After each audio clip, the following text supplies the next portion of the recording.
Boa tarde a todos. Que a paz do Senhor Jesus esteja conosco em nossas mentes, iluminando os nossos corações nessa tarde. Calorenta, né, gente? Mas a gente está aqui, né? Nós vamos iniciar lendo a mensagem que nós recebemos da espiritualidade. Amados irmãos em Cristo, paz seja convosco. A terra, meus irmãos, foi criada, assim como tudo no universo, pelo amor maior de Deus. Mas houve um filho escolhido para fazer a sua arquitetura. Foi o Cristo Jesus, que com tanto amor, com tanto desvelo, preparou a escola abençoada, onde muitos aqui iniciaram passos importantes para a eternidade. Outros são convidados a essa escola, onde devem aprender a renunciar o ego e a se desabrocharem para a essência divina, o amor. Mas o planeta, cuja natureza é exuberante, também progride, e é chegado o momento em que a vibração não mais permitirá ódios, violência, corrupção. Muitos serão convidados a outras paragens, a outras escolas. E o planeta do Cristo Jesus regenerará, como foi a missão que ele iniciou aqui. Mas o futuro transcendente também convidará aos que já têm o coração bondoso a fazerem do mundo, terra, o paraíso, onde numa manhã será a morada dos inúmeros Cristos. Por isso, nesse instante, é Jesus quem fortemente está unido aos vossos pensamentos, convidando-vos para o reino do amor. E para isso nós desejamos sempre que o verdadeiro aprendizado que vos leva à caridade seja contínuo no pensamento, na vontade e na ação. Amados, preparem-se para um futuro de piedade, misericórdia, doando-se sempre ao servir com renúncia e alegria. Que vós aproveitem a passagem por esta existência, por este mundo, que reencontrem sempre a mensagem do amor e que amem em profusão. Mensagem linda, né? Para nós que estamos chegando perto do Natal, é uma mensagem maravilhosa. Vamos então, neste momento, elevar o nosso pensamento a Deus, nosso Pai, pedindo a Ele que derrame sobre todos nós, sobre o planeta Terra, as bênçãos que nos trazem a vontade de sermos mais humanos, de podermos contribuir uns com os outros, de alijar dos nossos pensamentos o ódio, a vingança, mas também a desesperança. Que a alegria faça parte dos nossos corações, iluminando os nossos dias, trazendo-nos a paz que o Cristo nos oferece. Que assim seja. Nessa tarde de hoje, então, nossa irmã Ana Cristina vai trabalhar conosco o Livro dos Espíritos nas questões 664 e 665. Logo após, o Denner trabalhará conosco o Evangelho segundo o Espiritismo, no capítulo 13, nos itens 14. Que a paz esteja conosco e nos ajude a compreender e a usufruir dessas questões que serão trabalhadas agora à tarde. Que assim seja.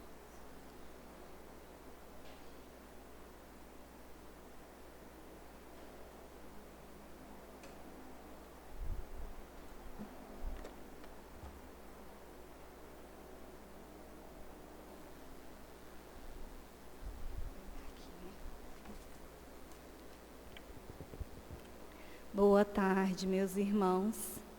Que Jesus conceda paz a cada um de nós, que a espiritualidade benfeitora que aqui nos assiste agora possa nos acolher nessas vibrações de muito amor e paz. Então, conforme, né, foi dito pela Sandra, hoje nós vamos trabalhar as questões de 664 e 665. Nós já estamos no livro 3º, né, tratando aí do capítulo 2, que fala da lei de adoração, e vamos já tratar aí do item 4, que é falando sobre a prece. Mas antes da gente falar em específico das questões, vamos só relembrar rapidamente essa importância que a doutrina espírita nos traz a respeito do ato da adoração. Pensar o que seria esse ato da adoração, como que a doutrina nos esclarece isso de uma forma tão profunda para os nossos espíritos imortais. Esse ato de adorar, quando a gente pensa nele, isso já foi trabalhado pelas questões anteriores, está relacionado sobretudo com a nossa própria transcendência. Por que a gente fala isso? Porque a partir do momento em que a gente reconhece um ser supremo, alguém que é superior a nós, que nos ouve, a quem nós entregamos as nossas aflições, as nossas dificuldades, certamente é porque reconhecemos em nós essa transcendência também. E isso que vão no outro sentido. Não estamos falando em religião, estamos falando em crenças, e aí caberia todos os outros rótulos possíveis. Mas, na verdade, quando a gente vai para as pesquisas antropológicas, o que a gente vai perceber? Que o homem de Neandertal, quando ele já realizava os seus ritos funerais, que já foi observado por muitos antropólogos, ele já estava ali, num certo sentido, dentro ali do que se tinha de evolução, já com aquele sentimento de pensar que ele, né, fazendo aquela menção ao corpo do seu amigo, ou aqueles, eles não tinham ainda a consciência que nós temos hoje, mas isso já revela que é um sentimento inato esse da transcendência. Então, certamente, o ato da adoração não diz só sobre o fato de nós reconhecermos Deus como esse ser supremo, nosso Criador, mas também de entendermos a nossa transcendência. E isso é tão importante porque a doutrina espírita ela vai aprofundar e nos mostrar como que a gente deve adorar a esse Criador. E aí foi trabalhado nas questões anteriores como seriam essas formas. E aí a gente viu, na maioria delas, que está relacionado muito mais com o sentimento do que necessariamente com palavras. Nós vimos, inclusive, que adorar a Deus é muito mais entrar em prece, com esse pensamento ligado a Ele, como uma conversa, como um diálogo que nós vamos estabelecer com o Pai.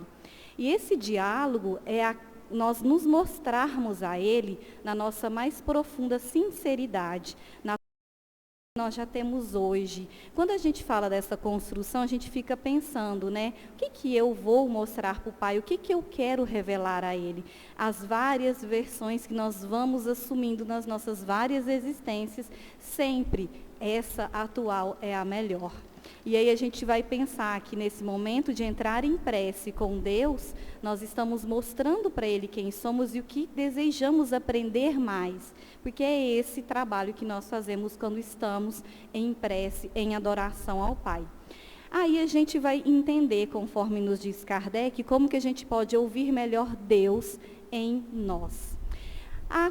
Com relação ao estudo que estamos realizando, estamos tratando sobre como que a prece pode auxiliar tanto a nós quanto a outros. Vamos então para a questão de 664, buscando ler, né, detidamente, questão e resposta. Quem quiser fazer alguma colocação, fiquem à vontade, mas já vamos então buscar entender essa importante pergunta que o Kardec vai fazer. Como é uma questão longa, nós decidimos dividir em 3 momentos, porque esses 3 momentos são questões muito importantes para a gente entender. Bom, primeira, a pergunta de Kardec. É inútil orar pelos mortos e pelos espíritos sofredores? E, nesse caso, como podem as nossas preces lhe proporcionar consolo e abreviar os sofrimentos?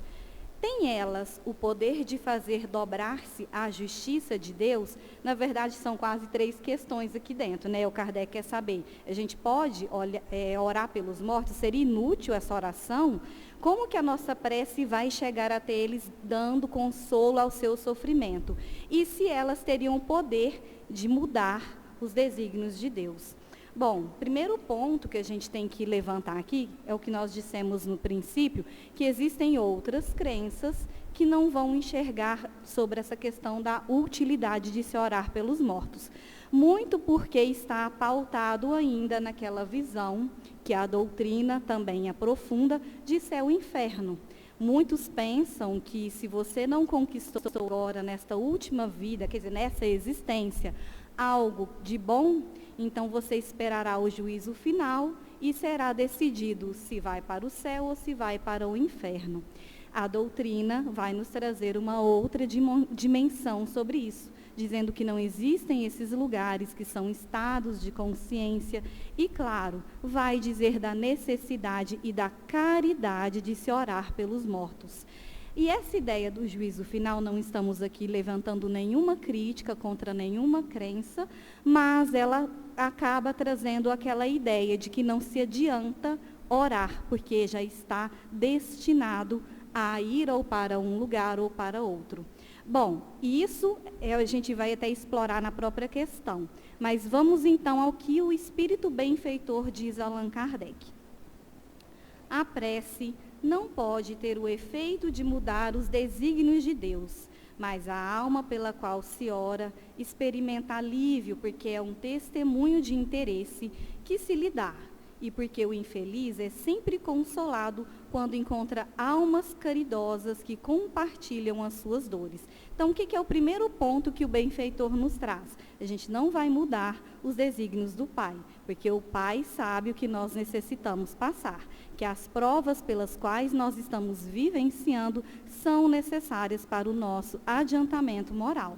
Mas certamente podemos sim orar para uma alma sofredora, para que ela experimente esse alívio, para que ela tenha realmente esse consolo. E mais do que oferecer isso a esta alma, demonstra o nosso interesse e também o exercício da compaixão, porque nos vemos como irmãos, poderíamos estar no lugar daquele irmão desencarnado necessitando do consolo. Primeiro movimento da resposta do benfeitor é esse alívio de que o espírito vai sentir a partir de uma simples prece, de um pensamento dirigido à sua aflição. Depois o benfeitor continua. De outro lado, pela prece, provoca-se o arrependimento, desperta-se o desejo de fazer o necessário para se tornar feliz. É nesse sentido que se pode abreviar a sua pena, se do seu lado ele contribui com a sua boa vontade. Aí a gente já vai ver o exercício acontecendo do lado do espírito que está recebendo essa prece. Ele possivelmente poderá sentir em algum momento, não só alívio, mas também o arrependimento. E o bonito da gente ver esse momento acontecer é que aí, não que a gente vai estar aí burlando nenhuma lei divina, mas o entendimento pelo qual ele passa faz a sua pena ser menos dura. Faz ele entender o processo daquela dor, daquele sofrimento. Então, é muito mais atingir a consciência do que necessariamente a gente burlar algo que não temos condições, até porque são necessárias para o nosso progresso, para a nossa evolução. Depois, continuando a resposta, temos mais um movimento que o Espírito Benfeitor nos diz. Ora, excitado pela prece, atrai para o espírito sofredor os espíritos melhores, que vêm esclarecê-lo, consolá-lo, dar-lhe esperança. Jesus orava pelas ovelhas transviadas. Com isso vos mostrava que sereis culpados se nada fizerdes pelos que mais necessitam. Aqui já é também o concurso dos espíritos benfeitores, que percebendo essa prece, que percebendo esse arrependimento, em nome de Jesus, em nome de Deus, venha auxiliar, porque muito nos amam. E aí a gente tem a presença desses benfeitores amigos auxiliando ambos, né? Auxiliando esse espírito sofredor, como também a cada um de nós. Então a gente vê pela resposta como que esse movimento de uma prece por alguém que sofre pode movimentar um trabalho, né, de desobsessão, um trabalho, às vezes, até de realmente retirar aquele espírito de um momento triste, e às vezes que vem vindo em várias vidas nessa ação. Para poder ilustrar essa questão, nós vamos falar rapidamente de uma história que está na Revista Espírita de 1865, que ilustra muito como que uma prece pode auxiliar um espírito sofredor e como que pode desvencilhar ambos, né, o espírito encarnado e o desencarnado, de um processo obsessivo, como também dos desejos de vingança, tudo o que foi acontecendo durante tanto tempo. Nós estamos nos referindo a uma história que se chama da nova cura de uma jovem de Marmande, né, a Valentine Lohan, tinha 13 anos e sofria de um processo de obsessão gravíssima. O senhor Dombre, que fazia parte da Sociedade Espírita, que era amigo de Allan Kardec, ele vai até a cidade para conhecer a situação. E ele percebe que, na verdade, ela não tinha crises epiléticas, ela estava acometida de um processo obsessivo. E ele vai relatar toda a história a Kardec. A história é longa, a gente vai resumir. Mas o que é importante a gente entender aqui? A importância da prece. Quem tiver interesse, está na revista de 1865, em janeiro, uma das primeiras histórias do livro. E aí, o que a gente vai ter? As evocações vão acontecer pelo senhor Dombre e a Sociedade Espírita para convidar esse espírito a dizer o motivo. As primeiras evocações, nós não temos muitas informações, porque ele ainda estava com dificuldade de dizer todo o processo. Depois de algumas feitas, nós vamos ver, então, o relato desse espírito dando um nome, dizendo que se tratava chamar Germaine. Aí o pai da Valentine Lohan diz assim, há nisto aí um grande mistério. Vão acontecendo as evocações e o espírito aos poucos vai manifestando um pouco mais, dizendo sempre que havia a culpa dos dois lados, que a outra havia lhe feito mal, por isso ela fazia o mal, essa coisa que a gente sabe, né, nas conversas mediúnicas. Mas então, num determinado momento, um ponto alto, o guia do médium diz assim, olha, no dia 21 de setembro, que era o dia que estava acontecendo, o guia diz, olha, nós vamos fazer uma prece por esse espírito, na hora que ele chegar, você vai dizer tudo o que a gente está dizendo aqui agora. E é o trechinho que a gente vai ler rapidamente, que diz assim, Germaine, sois nossa irmã, essa moça também é vossa irmã, é em vão que busca calma no remorso e refúgio na vingança. Perdoa, Germaine, e será perdoada. O vosso coração se encontra enceguecido pelo sofrimento e pelo ódio. Abra-se a piedade ao perdão. Não cessaremos de orar ao Eterno e aos bons espíritos, seus mensageiros, que espalhem sobre vós a consolação e o benefício. Sempre se é infeliz, Germaine, quando está sedento de vingança. O que perdoa está perto da tranquilidade e da felicidade. Substitua, portanto, o seu sofrimento. Aí ela vai dizer, né, ao espírito, mas eu não sou a única causa do mal.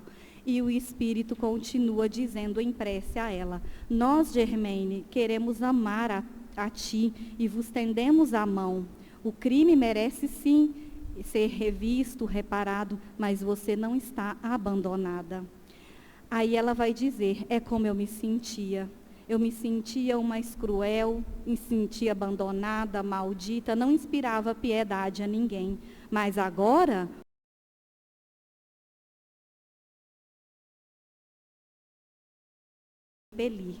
vão acontecendo as evocações depois dessa belíssima prece. E o que a gente vai perceber? A modificação desse espírito. Ele percebendo que realmente ele estava sendo acolhido, que o sofrimento dele era tão grande por conta da vingança, por conta do olhar atravessado, que ele decidiu então dar entender o que ele gostaria de mudar. Vamos ver depois, ao final, o espírito do guia do médium dizer: nós jamais vos condenaremos, minha irmã, vossas mãos. É muito bonito, né, a gente ver eles estendendo as mãos a esse irmão em sofrimento. E daqui, depois, não dá tempo de ler, mas vai ter várias evocações desse espírito agradecendo a menina também, pedindo para amá-la, para poder ter novamente uma reparação. Olha que bonito, nessa história nós vamos ver que uma prece tocou profundamente o coração desse espírito. Como que uma prece realmente transformou o ponto de vista que ele até então estava se cobrando há quanto tempo sobre a vingança. Então, só por essa história, nós já entendemos a questão de 664. Devemos sim orar pelos mortos, devemos sim fazer esse trabalho de caridade. Segundo o Miramês, nesse livro aqui, Filosofia Espírita, ele fala uma coisa muito interessante.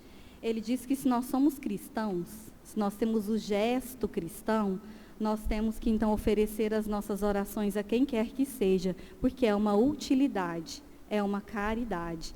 E ele diz, a prece não vai mudar os desígnios de Deus, mas ela é força poderosa que parte do coração misericordioso que se instrui com Jesus.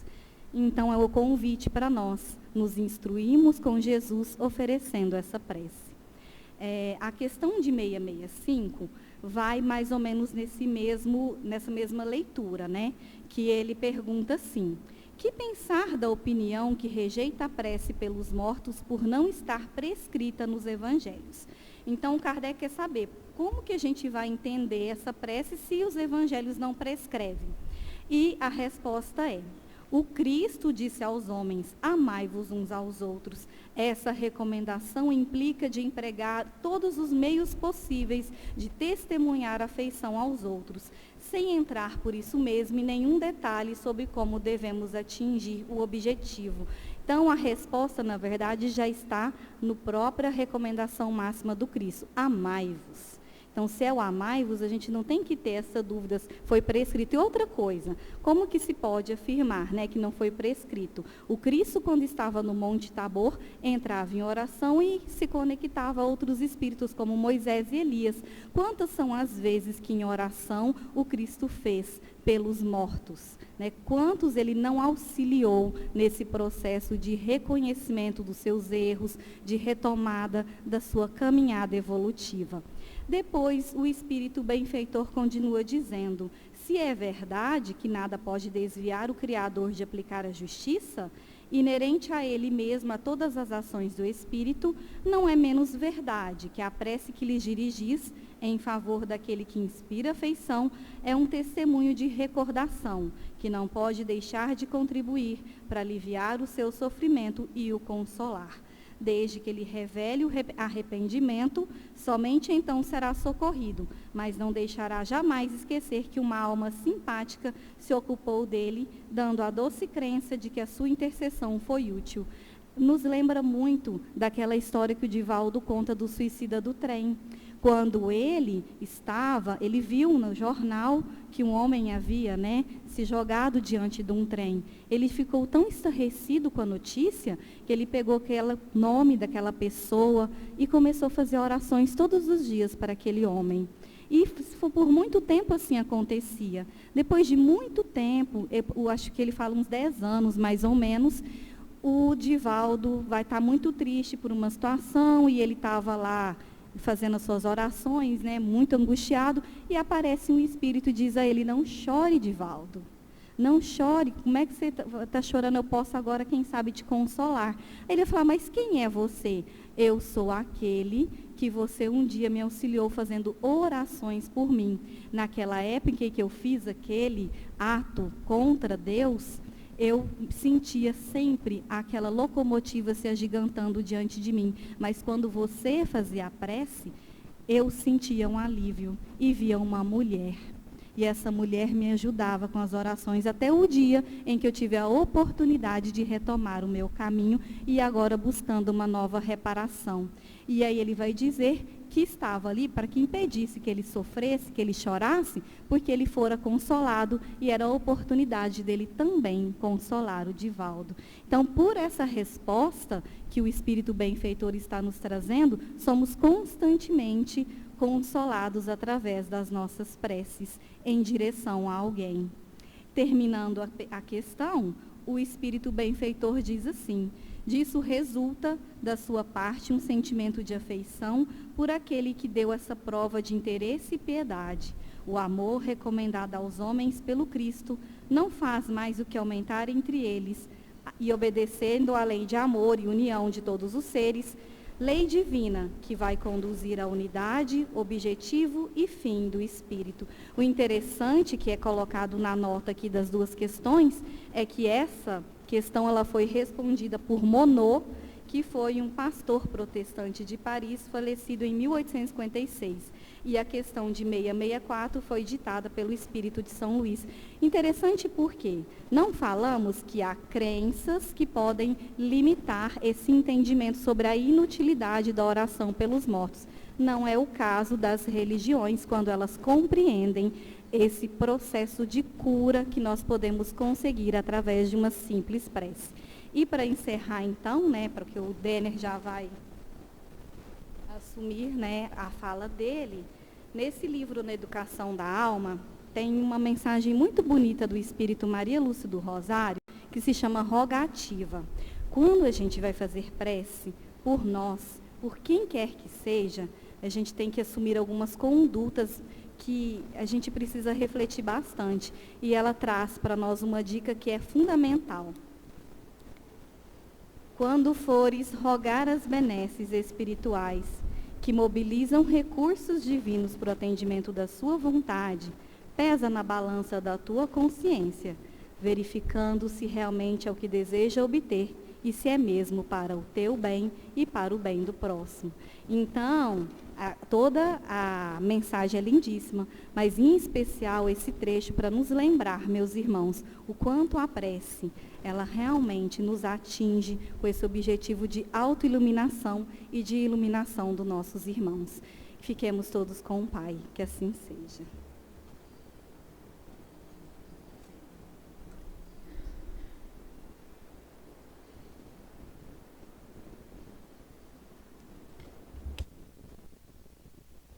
Boa tarde, queridos irmãos, queridas irmãs. Que a paz e o amor do Mestre Jesus desça sobre nós, permaneça em nossos corações. Hoje, dando continuidade ao estudo do capítulo 13, nós estudaremos o item 14 do Espírito Caritas. Foi uma mensagem escrita em Lyon, na França, no ano de 1861. O capítulo 13, meus irmãos, ele traz por título que a mão esquerda não saiba o que faz a direita. Então, é uma linguagem bastante figurada, mas que nos traz um convite que o bem que nós façamos seja feito com modéstia. Que nós não precisamos fazer alardes diante o bem que nós praticamos. Seja através de uma doação material, seja através de um auxílio ao irmão ali que precisa de um direcionamento espiritual, qualquer que seja o bem que a gente faça, a gente não precisa propagar isso. A gente não precisa mostrar para ninguém que a gente está fazendo aquele bem. O mais importante de tudo é que a nossa consciência esteja tranquila, estejamos certos que estamos no caminho correto e não precisamos mostrar aos homens o bem que nós praticamos. Nós precisamos mostrar a Deus. E é isso que Deus espera de nós. Nós temos muitas oportunidades hoje, principalmente com as redes sociais, de mostrarmos a todo momento esse bem que nós praticamos. Mas a recomendação é que não façamos assim. que nós nos coloquemos ali a serviço do próximo, que nós auxiliemos o próximo, mas com muita modéstia, que não seja feito ali com nenhuma intenção de mostrar aos homens aquilo que nós estamos fazendo. E aí, nessa mensagem do Espírito Caritas, nesse item 14, nos orienta que existem muitas maneiras de fazermos a caridade. A todo momento, nós temos a oportunidade de servir. A todo momento, nós temos condições de colocarmos a serviço do próximo. E, às vezes, nós confundimos a caridade com a esmola. Então, ou seja, dar esmola, será que é o mesmo que fazer caridade? Então, o que nossa irmã nos orienta nesse sentido? A esmola, ela é humilhante tanto para aquele que recebe, como para aquele que doa. Apesar dela atender ali, né, e aliviar uma necessidade momentânea daquele irmão que recebe a esmola, ela é diferente da caridade. Então, é muito comum nos depararmos com os irmãos aí nos sinaleiros, às vezes nas sarjetas, nos pedindo ali um auxílio. E é muito comum que a gente realmente faça esse auxílio. Não tem nada de errado nós entregarmos a esse irmão um donativo, seja ele em espécie, ou seja ele ali, qualquer auxílio material. Mas a nossa irmã Caritas nos orienta que a esmola é um processo muito mecânico, que ali nós fazemos a entrega, nós entregamos a doação e não criamos qualquer conexão com esse irmão. E é diferente da caridade porque a caridade, ela liga o benfeitor ao beneficiário.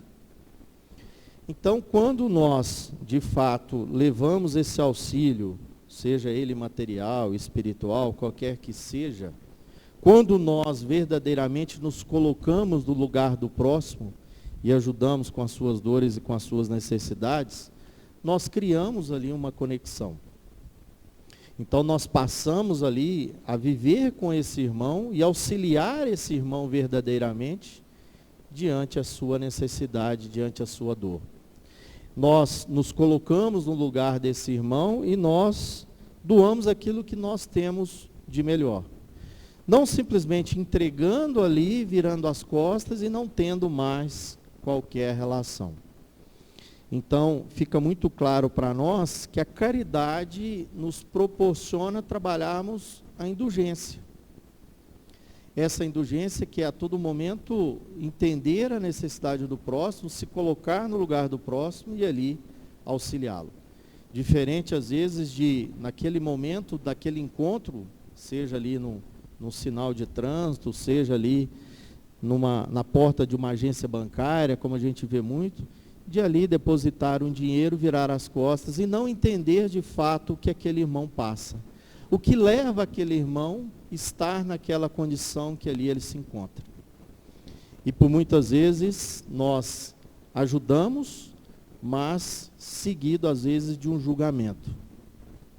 Eu estou ajudando, mas ele poderia estar trabalhando, não precisava estar aí no sinaleiro pedindo. Ou às vezes a gente doa e fala, por que você não vai trabalhar? Às vezes é muito comum a gente fazer isso, né? Então a caridade, pelo contrário, se eu vou ajudar aquele irmão, por mais que eu atenda ali uma necessidade imediata dele, eu vou criar ali uma conexão e me colocar à disposição para muitas vezes tirá-lo daquela situação que ele se encontra. É de fato entender essa dor, ir à tratativa das causas dessa dor e auxiliá-lo a superar aquele momento de dificuldade que ele vive. E aí, meus irmãos, a nossa irmã Caritas, nessa mensagem também, ela trata que a caridade nos auxilia a entendermos e a respeitarmos as diferenças e as limitações que cada um de nós temos. Então, sermos caridosos uns com os outros é nós respeitarmos aquela condição que aquele irmão vive, aquela limitação que aquele irmão tem, me colocar no lugar dele, aceitando aquilo ali e dando aquilo que eu tenho de melhor para auxiliá-lo, e não me colocar na condição ali simplesmente de julgá-lo. Então, trazendo isso para a nossa vivência, na nossa casa, tudo aquilo que nos propomos em torno da caridade, todo o trabalho aqui que nós temos a oportunidade de desenvolver é justamente para nós estabelecermos esse vínculo com aqueles que nós assistimos. Então, pensando, né, no trabalho com moradores de rua, temporariamente suspenso, mas quando nós íamos ao encontro desses irmãos, não íamos ali simplesmente para levar o pão material, para levarmos ali a roupa, o banho.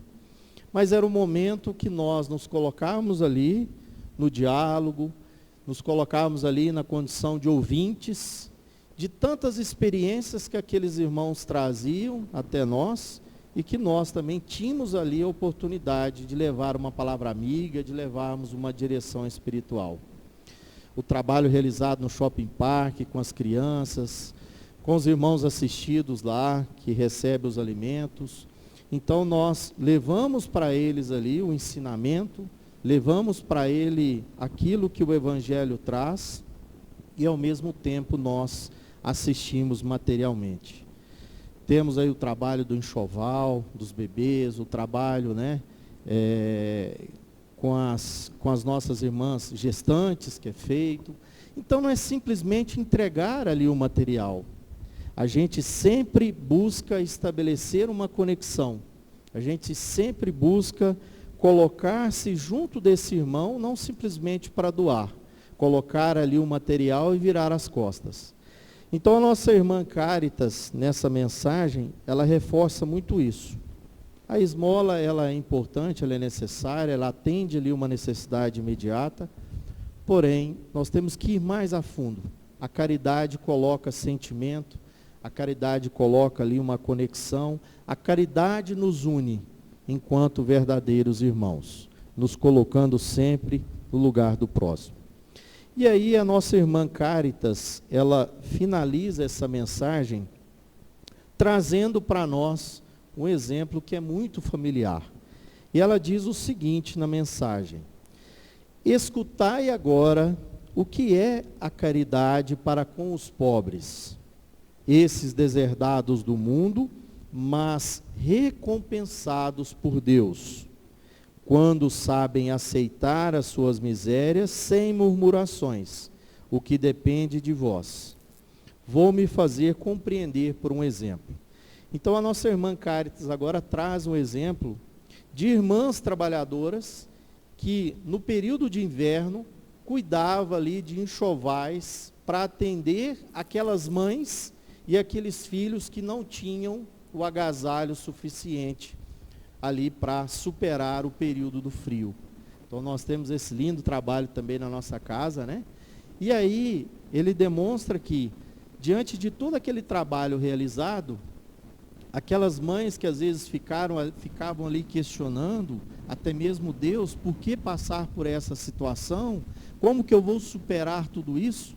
Paralelo a isso, tinha as irmãs ali dedicadas ao trabalho, para entregar aquele enxoval, entregar aquele agasalho aos irmãos, para que eles passassem aquele frio com conforto.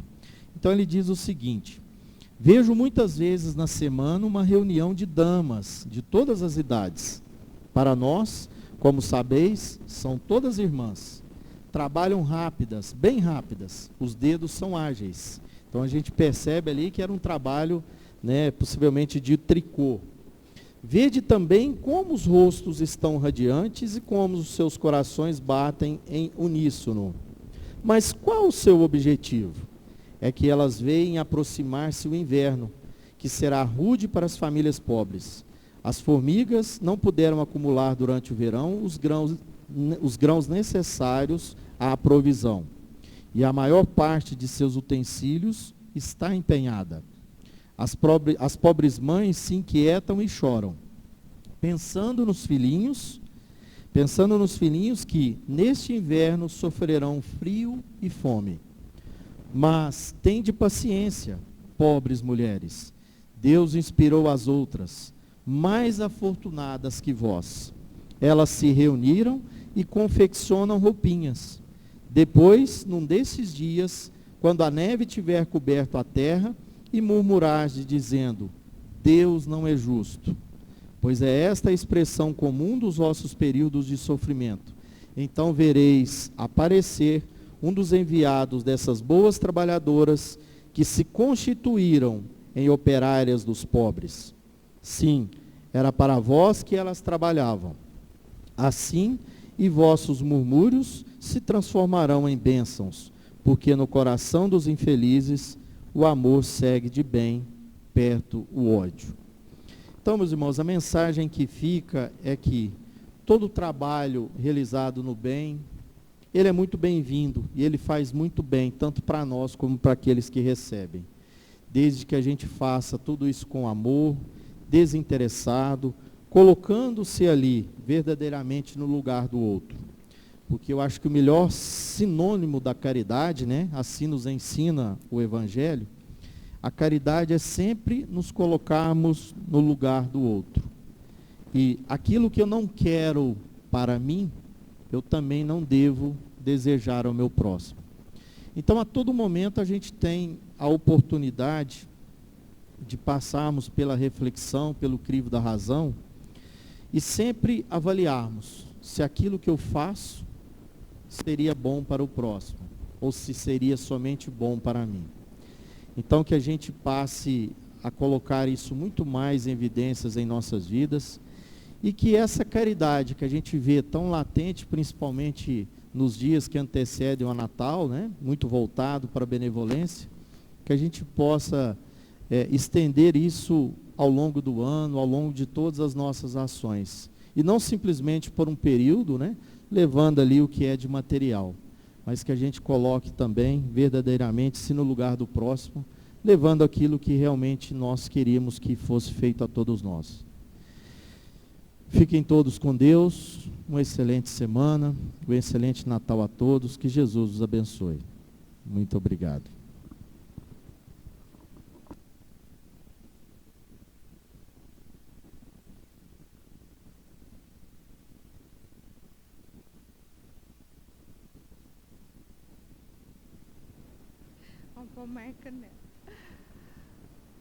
Boa tarde, meus irmãos.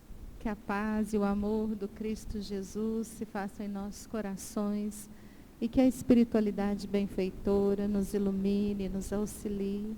Enquanto os passistas entram para o trabalho do passe, a gente queria informar que o Centro Espírita, o Semeador, não entra em recesso, não entra em férias, mas o nosso domingo, no dia 24 e no dia 30, nós vamos ter o recesso, porque aí nós vamos voltar já no primeiro domingo de janeiro, aí com uma configuração modificada. A gente vai ficar com o estudo de O Livro dos Espíritos, como a gente tem o Evangelho às terças e também as palestras são baseadas no Evangelho, a gente vai ficar então com o estudo de O Livro dos Espíritos. O mesmo horário, a mesma, vamos dizer assim, não muda, né? O que muda mesmo é que a gente não vai ter 2 coordenadores, vai ser um coordenador por domingo estudando o Livro dos Espíritos, tá certo?